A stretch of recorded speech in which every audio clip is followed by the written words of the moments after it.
Californium বলে একটা আছে, রাসায়ন আছে, যেটা পরমাণু বোমা তৈরি করতে ইউজ করা হয়। সেইটা তৃণমূলে এক নেতার বাড়ি, ফ্রান্সিস এক্কা বলে, নকশাল বাড়িতে উনি থাকেন। এইটা এমন একটা কেমিক্যাল, এমন একটা মানে পার্ট, 1 গ্রামের দাম 17 কোটি টাকা। সেখানে এটা এলো কোথা থেকে? আমি এর আগেও যখন আমাকে সিআইডি ডেকেছিল তখন আমাদের কাছে ইনপুট আছে যে পশ্চিমবাংলা নবান্নর ইনস্ট্রাকশনে কিছু কিছু ভারতীয় জনতা পার্টির নেতাদেরকে খুন করার চক্রান্ত হচ্ছে, কিন্তু এমনভাবে খুন করা হবে যাতে কেউ ধরতে না পারে। এটা এমন একটা কেমিক্যাল কি আপনি পাশ দিয়ে যদি ক্রস করেন উইদাউট প্রোটেকশন, তাহলে আপনার শরীর 1 মাসের মধ্যে গলে গলে গলে গলে খসে খসে মরে যাবে না। এই কেমিক্যাল পরমাণু বোমাতে ইউজ হয়, ব্যবহার করা হয়। সেখান থেকে একটা রে বেরোয়, সেই রেটা পুরো অক্সিজেনটাকে শেষ করে দেয়, শরীরে যে অক্সিজেনগুলো তাকে মেরে দেয় ওরা। আমি আগেও বলেছিলাম কি সরকারিভাবে নবান্ন ইনস্ট্রাকশনে রাশিয়ান বান্ধবী যাদের অ্যাকাউন্ট হায়ার করা হয়েছিল তাদের মাধ্যমে এই কেমিক্যালগুলো সব থেকে বেশি তৈরি হয় রাশিয়াতে। রাশিয়া থ্রু বাংলাদেশ ভারতবর্ষে পশ্চিমবাংলা নামক যে রাজ্য আছে সেখানে এন্ট্রি করছে। কেন? এখানকার পুলিশ প্রশাসন, এখানকার স্টেট এজেন্সি পুরোপুরি জিহাদিদের সঙ্গে আছে, যারা যে কোনো প্রকারে যেভাবে বাংলাদেশকে তারা আজকে হিন্দুদেরকে তাড়াচ্ছে, পশ্চিমবাংলা থেকে আগামী দিন হিন্দুরা থাকতে পারবে না, তার পরিকল্পনা করার জন্য যে যে মুখ প্রতিবাদী মুখ আছে তাকে বন্ধ করে দাও। কাউকে জেল খাটিয়ে, কাউকে পয়সা দিয়ে, কাউকে চর বানিয়ে কোনোভাবে তাদেরকে নিজের আন্ডারে নিয়ে এসে আজকে পুরো পশ্চিমবাংলাকে ডেমোগ্রাফি চেঞ্জ করা হচ্ছে। আজকে 9টা জেলা পশ্চিমবাংলা ডেমোগ্রাফি চেঞ্জ হয়ে গেছে, 70%, 72% জিহাদিদের সংখ্যা হয়ে গেছে।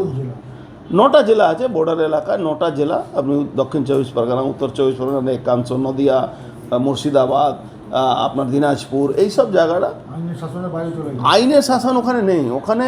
ওখানে জিহাদিদের শাসন চলছে, ওখানে পুলিশ কিচ্ছু বলে না। আপনি কালিয়াগঞ্জ চলে যাবেন, মালদাতে কালিয়াগঞ্জ বলে একটা, যেরকম আফগানিস্তানে অস্ত্র রেখে ওপেন দোকানে বিক্রি হয়, সেখানে ওখানে অস্ত্র বিক্রি হয়। ওখানে জালি নোট, ওপেন ভারতবর্ষের নোট, জালি নোটকে ওখানে নিয়ে এসে বিক্রি করা হয়। আজকে নবান্ন ছাড়া এখানকার এসটিএফ, সোকাল যাকে এসটিএফ বলে, এসটিএফ কী করছে? মমতা ব্যানার্জি যখনই বলেন অস্ত্র উদ্ধার করতে হবে, তখন কোনো লেথ মেশিনের মালিক সঙ্গে গিয়ে টাকা দিয়ে তাদের থেকে 10টা মেশিন তৈরি করে ওটা দেখিয়ে দেয়, বা কোনো অপরাধীদের যাদের সঙ্গে ওদের যোগসাজ আছে তাদেরকে দিয়ে কিছু অস্ত্র উদ্ধার করে, সেটাও হ্যান্ডমেড অস্ত্র, কোনো ভালো অস্ত্র উদ্ধার করতে পারে না। যে রাজ্যে জিহাদিরা লুট করার জন্যে, ডাকাতি করার জন্যে তৃণমূলের কাউন্সিলরকে, তৃণমূলের নেতাকে খুন করতে পারে, আজকে জগদ্দলে কি হলো? আজকে সুকান্ত ঘোষকে হামলা করবে, ও তো বেচারি বেঁচে গেছে, আমার বিরোধী হতে পারে, কিন্তু ওর তো মৃত্যু নির্ধারিত ছিল, ওকে তো মেরেই দিয়েছিল। সুশান্ত ঘোষকে কেন মেরে দিয়েছিল? ও জিহাদি ওখানে যে আছে, যারা ওই জাভেদ খানের পরিবারের লোকেদের বিরুদ্ধে ও তোলা তুলবে কেন? আমরা কেন তোলা তুলব না? আজকে আপনি দেখেছেন ক্যালকাটা কর্পোরেশনের মেয়রের সঙ্গে দিনরাত যে ঘুরে বেড়ায়, সেই লোকটা আজকে ওখানে অফিসারদেরকে, ক্যালকাটা কর্পোরেশন অফিসারদেরকে মারধর করছে। তাহলে জিহাদিরা যেভাবে আস্তে আস্তে আস্তে আস্তে বাংলাকে গ্রাস করছে, কালকেই আমরা দেখেছি বাংলাদেশে হিন্দু নিধন হচ্ছে, হিন্দু সংগঠনগুলো, হিন্দু সংগঠনগুলো, ইস্কন সংগঠনগুলো কালকে ওখানে একটা আন্দোলন করতে যাবে ডেপুটি হাই কমিশনার কাছে, সেখানে লাঠিপেটা হচ্ছে। আর জিহাদিদেরকে নিয়ে আসার জন্যে সেফ প্যাসেজ দেওয়া হচ্ছে। কালকে আমাকে যখন ভবানী ভবন ডেকেছিল, 20 মিনিট এসএসকেএম আর এর কি নাম, ওই রেসকোর্সের ওই মোড়ে 20 মিনিট আমার গাড়ি দাঁড়িয়েছিল, 20 মিনিট ধরে ওদের গাড়ি পাস করানো হচ্ছিল। তার মানে ভাবুন, বাংলাদেশকে জিহাদিদের হাতে তুলে দিচ্ছেন শুধু ভোট ব্যাংকের জন্য।